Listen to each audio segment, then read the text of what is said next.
Merci Eric. Donc l'aventure que Patrick Boucheron et moi-même allons vous proposer ce soir, c'est celle d'un dialogue autour de deux objets, on dira de même nature anthropologique, deux portes, mais qui pour l'une est une porte d'église et pour l'autre est une porte de ville, et pas de n'importe quelle ville. Il nous expliquera ce qu'est une commune italienne à la fin du XIIe siècle. Et c'est l'occasion pour nous de poser la question d'un art sacré et d'un art profane, comme le titre de notre intervention le suggère, mais non pas pour valider des catégories qui parfois peuvent faire reculer les amateurs d'art ou les curieux vis-à-vis de choses qu'ils enfermeraient dans des domaines de connaissances qu'ils ne semblent pas ou qu'ils n'imaginent pas pouvoir maîtriser. Donc pour moi, c'est l'occasion, une fois encore, d'essayer de rapprocher le plus de gens possible de choses qu'ils sont en droit et surtout en capacité de s'approprier. Donc, d'une part, nous allons affronter ces catégories, mais pour essayer de les défaire progressivement, et chacun à notre façon, avec nos arguments, en relation avec les objets que nous étudions. Et dans un deuxième temps, de façon, j'imagine, naturelle, après que nous aurons présenté ces deux objets, nous présenterons les convergences, convergences d'approche, des questions communes, et puis peut-être aussi quelque chose qui est plus directement lié aux images elles-mêmes, aux images objets, à leur pouvoir, à leur force d'action dans le monde, ce qui est quand même le sujet qui nous réunit aujourd'hui ici. Alors on commence avec, sur la droite, cette porte d'Hildesheim. Donc Éric de Chassey a rapidement mentionné il y a quelques minutes. C'est une porte monumentale qui mesure 4,70 m de haut et qui est fondue en bronze plein. C'est extrêmement impressionnant d'être devant cette porte, et d'emblée, lorsqu'on est à ses pieds, on comprend qu'on a quelque chose à vivre avec elle. Il y a un engagement du corps, de la personne, une invitation par cette monumentalité à interagir. Cette porte a été réalisée par un évêque, d'où l'appellation impropre et délibérément choisie d'art sacré, pour une église qu'il a fondée et qui s'appelle Saint-Michel d'Hildesheim, qui est encore en place aujourd'hui, à côté d'Hanovre. Et nous avons quelques textes, ce qui est assez extraordinaire pour une période aussi reculée, qui nous indiquent les raisons pour lesquelles il a décidé non seulement de fonder cette église, mais aussi de la doter d'un mobilier très spécifique. Donc cette porte est composée... C'est pas le bon. Il faut qu'on change les...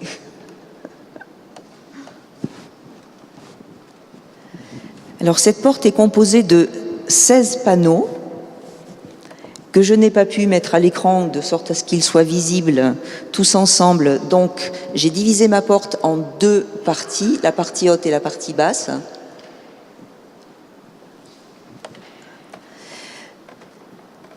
Cette porte est composée de deux vantaux, deux battants, dont celui de gauche raconte des épisodes de l'Ancien Testament. On commence avec une création de l'homme et du monde. Je vais y revenir dans quelques minutes. Le péché originel est celui que vous reconnaîtrez le plus facilement, j'imagine, au 3e niveau. Donc on continue toujours sur la gauche et on arrive à la dernière scène en bas à gauche, qui est le premier mort de l'histoire de l'humanité, c'est Abel, tué par Caïn. Donc, premier type de lecture de cette porte, on commence en haut et on descend dans ce ventail gauche de l'Ancien Testament pour aller de la création du monde jusqu'à la chute. L'Ancien Testament raconte comment l'homme est tombé. On repart en bas à droite de la porte, au ventail droit, cette fois pour 8 scènes qui proviennent du Nouveau Testament. L'Annonciation est la première d'entre elles. Et la toute dernière, peut-être un peu moins familière que l'Annonciation, c'est le Noli Me Tangere, Marie-Madeleine, qui reconnaît le Christ ressuscité, qui est tout en haut à droite, et qui vient s'aligner sur le premier panneau de la création. Après avoir chu, l'homme remonte. Le regard suit donc la chute de haut en bas pour l'Ancien Testament et remonte de bas en haut pour le Nouveau Testament. Le système de lecture en U est un système de lecture chronologique des scènes, mais vous avez compris aussi qu'il articule d'une façon qu'on appelle typologique des correspondances entre Ancien et Nouveau Testament, des éléments qui vont se répondre dans le temps de façon à faire littéralement exploser la chronologie et nous permettre d'entrer dans une intelligence beaucoup plus profonde des raisons des choses, de leur anticipation, des conditions de leur réalisation. Et cette lecture typologique est celle qui correspond le plus naturellement à la façon dont les chrétiens ont interprété, organisé leur intelligence des deux testaments. J'en reviens maintenant aux questions de sacré et de profane. Lorsque j'ai abordé cette porte, je l'ai fait en imaginant qu'elle était d'une part d'une grande simplicité, justement parce qu'il y avait cette narration et ces correspondances, et j'avais tort. Et j'ai également abordé cette porte en m'imaginant qu'elle produirait une information de type théologique. Ce qui m'intéressait, c'était comment on peut formuler des concepts théologiques. Et à ma grande surprise et à ma grande joie, et j'espère vous intéresser quand même aussi à ce plan-là, un peu inattendu pour l'an 1000, ce que j'ai découvert, c'est que tout le système référentiel qui était derrière cet énoncé visuel, cette mise en récit d'une chute et d'un salut, somme toute assez banale, correspondait à une somme de connaissances, une épistémé, qui n'avait que partiellement à voir avec la religion, mais en revanche qui convoquait la totalité des savoirs qu'on pouvait accumuler en l'an 1000. Et j'en donnerai juste un petit exemple avant de céder la parole à Patrick. Avec le premier et le dernier panneau,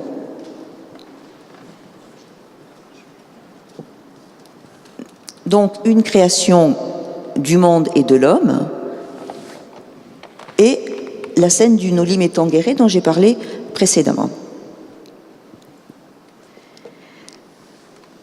Alors peut-être à Noël vous a-t-on offert le livre qui, je crois, a battu tous les records de vente sur les arbres intelligents, communicants, faisant société. Et j'ai lu avec beaucoup de plaisir que, au cours de l'histoire, un certain nombre de biologistes, mais aussi d'artistes, avaient compris qu'il y avait des règles qui organisaient la forme végétale et que ces règles pouvaient être objectivées de façon mathématique. Mon évêque de l'an 1000, lui, a pris trois, je ne parlerai que de deux, modèles végétaux qu'il avait à sa disposition. Le premier, c'est la fougère. Une fougère qui a, avec des frondes dont vous devinez la molle croissance sur la gauche, une fougère qui va, à terme, s'exprimer dans une toute autre caractéristique que cette émergence de petites frondes. Au moment de la création du monde, Dieu dit « croissez et multipliez ». La vie, c'est la croissance et la multiplication. À la fin des temps, ça n'est plus la même chose. Dans cette création du tout début du monde, ce qui importe, c'est donc de présenter au spectateur et de lui faire comprendre en profondeur qu'est-ce que c'est qu'une croissance organisée selon un modèle divin. Mon artiste utilise la géométrie euclidienne de base, théorème de Thalès, pour ceux qui ont souvenir des cours de 5e. Et plutôt que de développer un discours qui s'articule autour des personnages. Il utilise les végétaux pour montrer en 3 temps de croissance, en bas à gauche, l'émergence de la forme, trine évidemment, on est aussi dans des symboliques numériques. Dans le petit arbuste en forme de croix intermédiaire, comment la croix, le verbe co-créateur du monde, organise la forme. Et puis nous avons un surgeon qui part sur la droite et qui va, selon une diagonale de progression qui est une suite géométrique, dessiner un arbre achevé, symétrique, complet dans sa forme, dans sa structure, dans sa substance. Cet arbre-là, c'est l'arbre de vie. Donc on a derrière un modèle mathématique qui n'a, que je sache, pas grand-chose à voir avec l'Ancien ou le Nouveau Testament, si ce n'est peut-être quelques allusions dans le livre de la sagesse qui permettent de légitimer cette réutilisation. Le dernier panneau, qui est d'une incroyable complexité et en même temps d'une fracassante évidence visuelle, ne propose plus le même type de végétal, mais ce qu'une fougère aurait pu devenir si elle s'était développée comme l'arbre que nous présentons ici, sous forme de fractales. Alors, que sont les fractales? Une fractale, c'est la démultiplication de modules à l'échelle du tout. Toutes les composantes du tout sont semblables à la partie. La fougère est une fractale. Le chou-fleur est une fractale. Donc pourquoi est-ce que mon artiste a utilisé ce schéma-là pour représenter un arbre de vie de la fin des temps? Parce que, et ça c'est une réponse d'Augustin à la chute, pourquoi est-ce que Dieu nous a laissé choir, tomber, détruire? Pour nous porter plus haut. Donc dans un autre modèle de vitalité, qui n'est plus celui de la croissance dans les corps animaux que nous avions au départ, nous humains, mais un principe de vitalité qui est une vitalité par participation. Nous sommes, nous, l'unité à l'intérieur du tout, semblable au tout.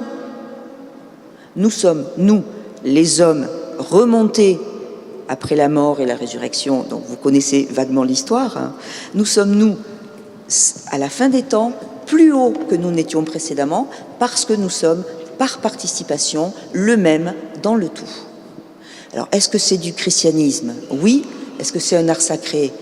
Je ne sais pas, mais il est clair que ça n'est certainement pas dans la tradition strictement religieuse que mon évêque a pu exprimer ce qu'il entendait de la chute du salut, de la création et de la recréation de l'homme dans l'histoire chrétienne telle qu'il la connaissait. Bien, bonsoir. Alors moi, vous avez compris, je joue dans l'autre camp. Je joue dans le camp des historiens et dans le camp du profane. Évidemment, je vais faire semblant de croire à l'opposition sacrée-profane pendant 5 minutes, le temps de montrer mon objet avec lequel je vais donc engager la discussion avec Isabelle. Et après, vous l'avez compris, puisqu'elle a déjà fait un pas vers le profane, vous l'avez compris, c'est une histoire qui sans doute se terminera bien. Et donc on pourra en discuter. Oui, mon objet est urbain, il est un peu plus récent que le vôtre, c'est la Porta Romana de Milan, qui est pas n'importe quelle ville, effectivement, c'est une des grandes capitales de l'Empire romain d'Occident, la seconde Rome. Voilà pourquoi la porte qui donne vers la route de Rome s'appelle Porta Romana. On ne la voit plus aujourd'hui, elle a été détruite en 1793, et juste avant, eh bien, une gravure nous permet d'en comprendre l'architecture avec la double arche. Et ce dont il est question, c'est des bas-reliefs, des sculptures qui sont sur le pilastre central et sur les 2 pilastres latéraux. Ce qui est exceptionnel dans cette œuvre, c'est que c'est la première œuvre civique. Donc là, c'est vraiment le candidat idéal pour la battle sacré-profane, parce que on a, et c'est une plaque qui nous l'indique, une commande de la commune de Milan pour une porte non pas d'église mais de ville, et pour commémorer une identité urbaine qui en l'occurrence est une identité malheureuse, parce que Milan a été en 1162 détruite par l'empereur Frédéric premier Barberousse, puis elle s'est, après la chute, là aussi, relevée. Ce relèvement est héroïque, ce ressaisissement, c'est la bataille de Legnano, et en 1176, les consuls victorieux de Milan retrouvent pied dans leur ville, retrouvent pied dans leur histoire et font commémorer cette victoire par une porte, le premier programme d'un art profane. Et de fait, ce qu'on y voit, ce sont d'abord des Milanais qui reviennent. Vous voyez effectivement un de leurs évêques qui porte la croix, qui est en même temps une clé. Vous voyez dans quel joyeux désordre et sous des volutes élégantes, les hommes, les femmes, parfois à pied, parfois à cheval, eh bien, rentrent dans leur ville. Ils n'y rentrent évidemment pas seuls, parce que c'est une campagne militaire victorieuse que célèbre cette image. D'ailleurs, on voit bien comment des inscriptions permettent là aussi de préciser dans un art qui est un art de communication politique, eh bien, le sens de cette image. Nous rentrons à la maison grâce aux louanges de Dieu et grâce aussi aux militaires qui eux-mêmes sont beaucoup mieux rangés. Voilà pour le pilastre central. Mais ce qui est inquiétant, c'est que cette porta romana ne désigne pas simplement une entrée, une intégration. Et on aura sans doute avec Isabelle à parler de ce que c'est qu'un seuil, ce que c'est qu'une porte, ce que c'est que passer, ce que c'est qu'un passage. Et pour que quelqu'un rentre, il faut que d'autres sortent. Et voilà effectivement qui est, je le répète, plus inquiétant. Moi aussi j'ai un évêque, c'est saint Ambroise. Et c'est celui qui est à gauche, il a un bras qui est un bras monstrueusement, emphatiquement développé par le sculpteur pour tenir un fouet. Et de ce fouet, ce saint Ambroise chasse de la ville de Milan des gens qui sont, et là ça commence à devenir un peu poignant, vous voyez, ils sont en jupe rayée avec ce sens péjoratif des rayures que Michel Pastoureau a bien montré, des hommes, des femmes, des baluchons, des enfants, tout ça dans un grand désordre. Eux doivent quitter la ville. Pour que nous rentrions dans notre ville, il faut que certains en partent. Les ennemis de l'intérieur. Qui sont-ils? Alors, il y a un palimpseste monumental, épigraphique.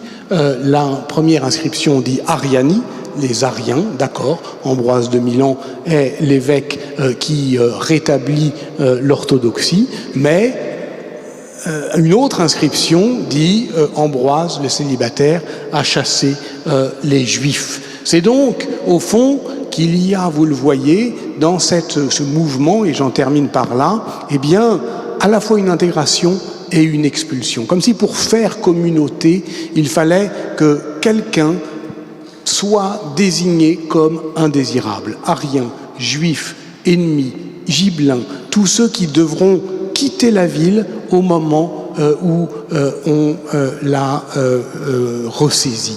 Et ça, évidemment, moi non plus. Je ne sais pas si c'est sacré ou profane, mais en tout cas, ce que je sais, c'est que c'est une porte.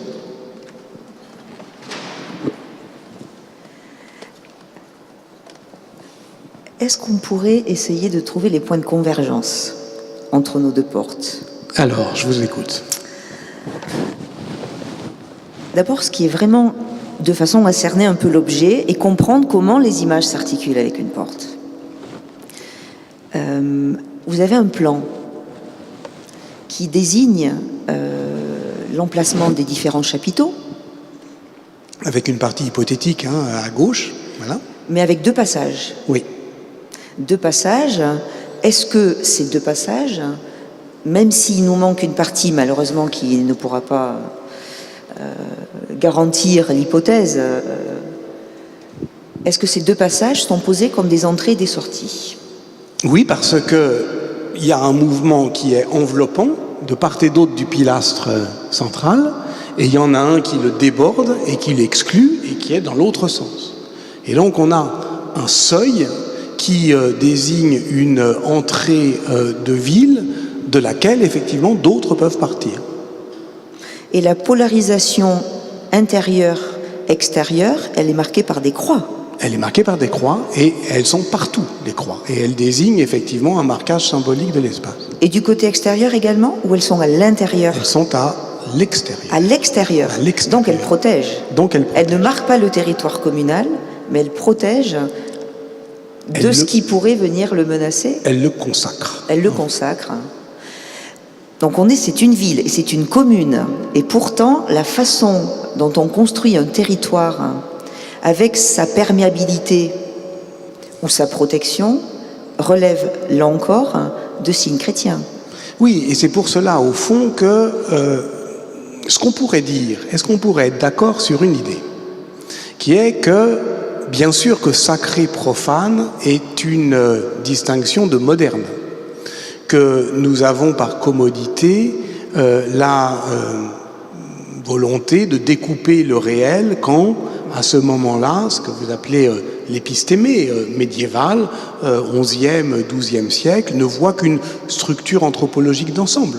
On est d'accord ? On est d'accord. Et en même temps, il y a des inflexions, et en même temps, il y a des accentuations. C'est pas tout à fait la même chose, une porte d'église qui a un message chrétien qui s'enrichit de savoir vernaculaire et une porte de ville qui a un message politique commémoratif qui se complique d'une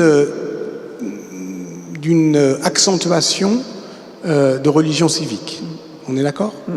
Alors, d'un héritage qui sera un héritage de modèle, ou d'un héritage qui sera un héritage opportuniste, de schémas dont le sens peut être déplacé dans le monde profane, selon vous, est-ce que la commune se pense comme c'est le cas des communautés qui sont représentées dans ma porte de l'an 1000, est-ce que la commune se pense comme un groupe qui avait un devenir dicté par Dieu, avec une origine, une fin, et donc un chemin nécessaire, parce que c'est exactement ce que moi j'ai dans ma porte.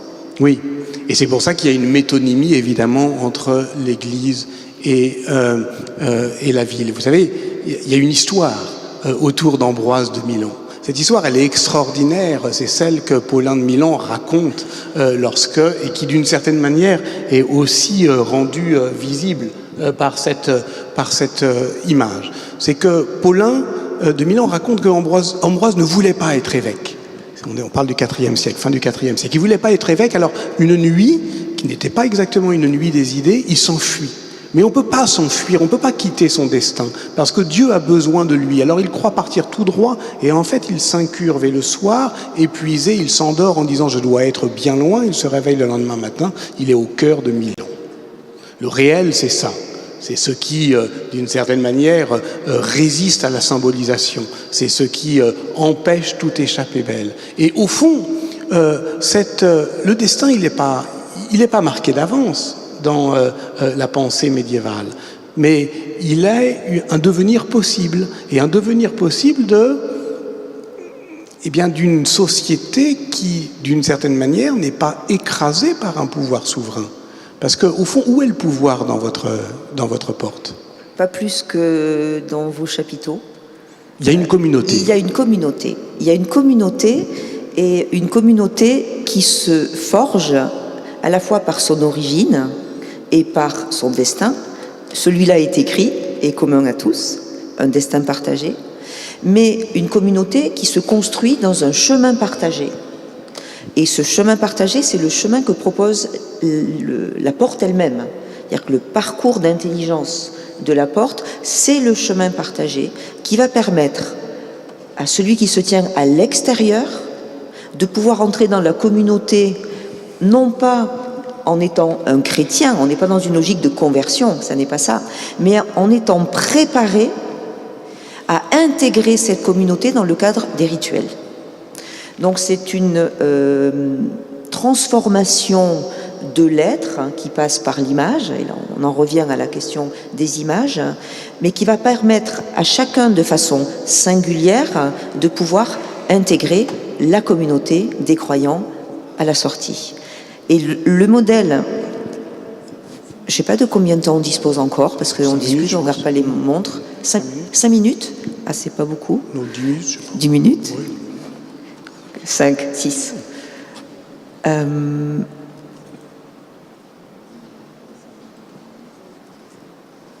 non, il faut que je revienne, pardon.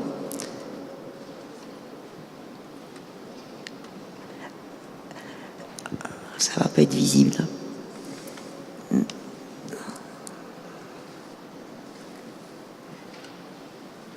Non, alors, ça ne va pas être visible, mais vous allez devoir me croire sur parole et éventuellement aller sur Internet. Les images de la porte y sont fort nombreuses. Ce que j'ai trouvé vraiment intéressant aussi dans les images, la façon de figurer les villes sur les chapiteaux de la Porta Romana reprennent une logique d'ordonnancement géométrique qui se traduit aussi par les positions de corps.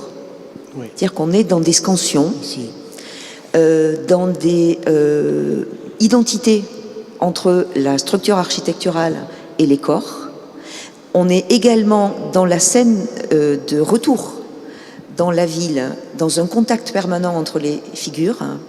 Donc l'établissement du lien par la mimésis ou l'intégration à l'architecture est quelque chose qui est déjà présent dans ma porte. Oui, bien sûr. C'est la façon dont on rencontre de l'ordre. Une communauté, c'est quelque chose d'ordonné, d'harmonieux et surtout de lié, de et connecté. Aussi d'excluant. C'est pour ça que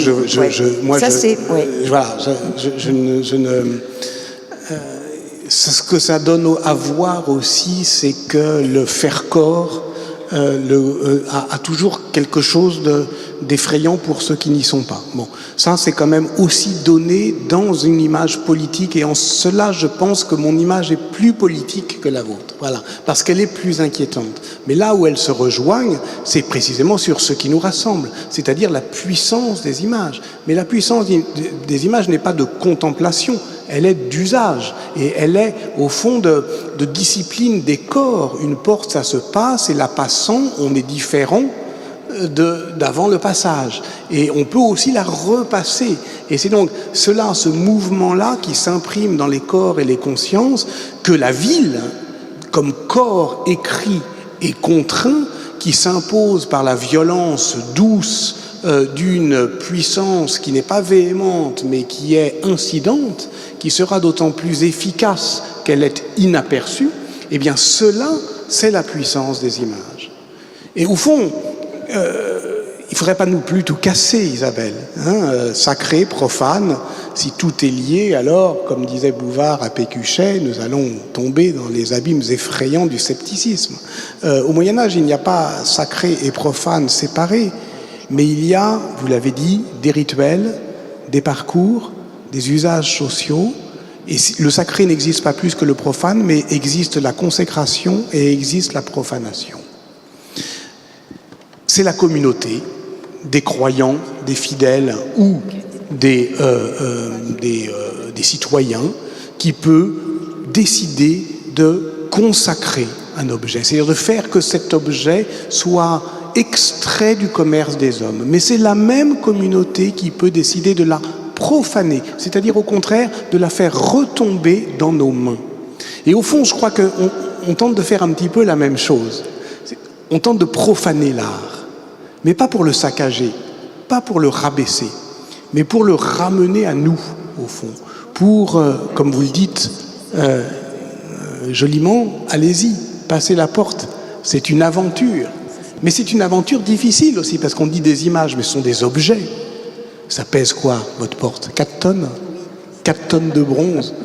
Du bronze en fusion qu'on doit enterrer dans très profond pour que ça n'explose pas. Enfin, à chaque fois, ce sont aussi des pratiques, des aventures, des puissances. Puissance est le dernier mot? Puissance est un beau mot pour terminer. Très bien, merci beaucoup. Merci.